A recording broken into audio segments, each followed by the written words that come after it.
Ambassador Georgia, Dr. Zurab Kachkachiswili, Dr. Balasubramaniam, Shri Sam Bob, Dr. Bajaj, Dr. Appaji, distinguished delegates, scientists, ladies and gentlemen. I am indeed privileged to be in this august gathering this afternoon.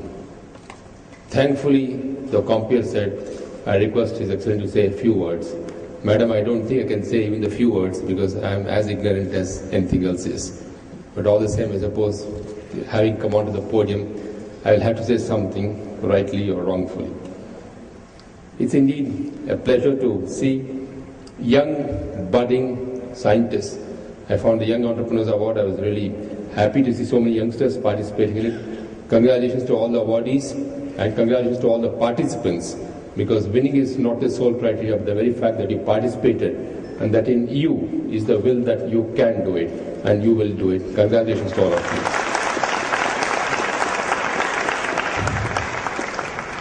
I understand this edition of BioAsia is a three-track conference or rolled into one, focusing simultaneously on Medi-Asia, Agri-Asia and Health Asia.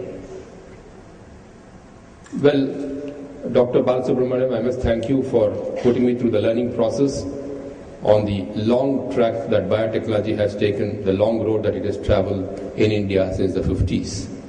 It is indeed a laudable effort, and I salute the various scientists who have made this possible.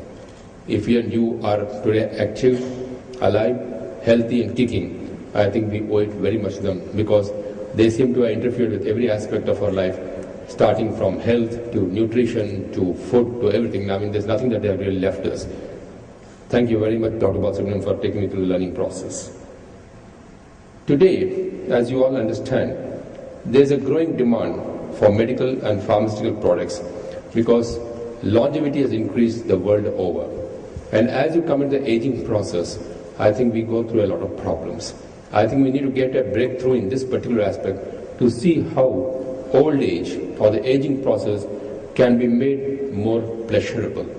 I think because many times we hear aged people saying old age is a curse. I think we need to turn this into saying old age is a blessing. And this is one breakthrough where you'll have to see how ailments in old age can be really handled and make them feel more comfortable in the last stage of their lives. Well, Dr. Balasubramaniam rightly put it that malaria is one thing which has really come back to us.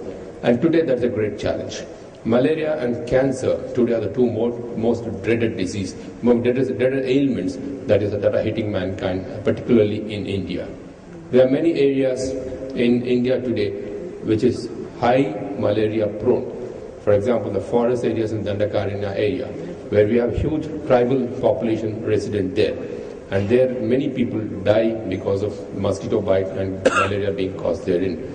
We certainly need to get a breakthrough as early as possible on this particular ailment, namely malaria, because the fatality rate is pretty high.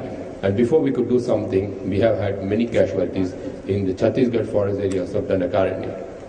Cancer, of course, is another thing which every human being dreads. It is, I only hope, and I understand the focus area is methodologies for cancer treatment, diagnostic and therapeutic, which the world community is awaiting eagerly for some time now for major breakthroughs to emerge. The growing convergence between biotech and pharma, as evidenced by key global alliances taking shape, holds a promise to usher in a new era in healthcare, which is a welcome augury. I believe we are firmly on course from a one drug for all regime to a much awaited scenario of personalized medicine and cell-based therapies. Because I suppose we can now say goodbye to those days where probably every doctor would probably give us one single drug and say this is the treatment for all sorts of ailments. I hope those days are bygone and we can forget about it. Biotechnology is not limited to medical and health applications alone, as Dr. Balasubramaniam put it to us. Green biotechnology, though normally not thought of as biotechnology, agriculture fits in the broad definition of using a biotech system to make products. Farmers can, by the use of biotech, select the best suited crops, having the highest yields, and produce enough food for a growing population. Today, ladies and gentlemen, we are faced with a twin problem of land shrinkage and more number of mouths to feed. This is again a challenge to you scientists, because we need to enhance our food production, keeping the fact that land shrinkage is inevitable, because if we are to do industrialization on the one side, land shrinkage becomes inevitable. So with the land shrinkage and the bursting population, there is a twin challenge of how really do we enhance our food productivity to sort of feed the teeming millions. And this, I think, is a very important challenge which is before you. And specific organisms and organism byproducts can be used to fertilize, restore nitrogen, and control pests, which again is another major challenge, because pests do cause a lot of damage to us. Over 3 decades of relentless efforts and research by probably the best of minds engaged in this field has left an indelible mark in which I believe is for the better. This August gathering is aware that biotechnology sector is a fast-growing and vibrant sector, and is all set to make a key contribution to rapid economic development in the country over the next decade. The takeoff has been rather smooth, and all the elements are more or less in place happily in India's success story so far. The Indian biotech industry over the last 5 years has achieved a remarkable growth, and is estimated it would touch $10 billion by threshold by 2015. I'm happy to note that India is gaining importance as a clinical trial destination. I would now like to do a bit of marketing as far as Andhra Pradesh is concerned, being the governor. And I'm one of those who claims my government, so I suppose I can do some selling about for my government in this August gathering. Andhra Pradesh, ladies and gentlemen, is particularly well placed, emerging as a hub for pharma industry, with several world-class technology parks providing the traction. The Shapurji Palonji Biotech Park, since taken over, sprawling over 200 hectares, has already 36 large companies specializing in life sciences, healthcare and pharmaceuticals.